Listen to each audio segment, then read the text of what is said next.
నిరంతర శివారాధన చేసడం వల్ల, పైగా శివనామం పలకడం వల్ల అతడు మహా తేజస్సు వచ్చింది.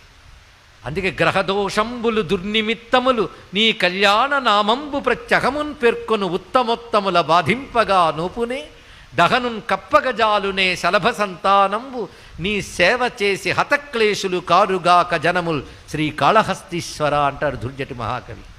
దీని అర్థం ఏంటంటే, గ్రహదోషాలు అలాగే ఏవో దౌర్భాగ్యాలు అని ఏడవడం కాదయ్యా, నిత్యం ఎవడి శివారాధన చేస్తాడో వాడి గ్రహదోషాలు ఏమీ చెయ్యలేవు, దుర్నిమిత్తాలు ఏమీ చెయ్యలేవు.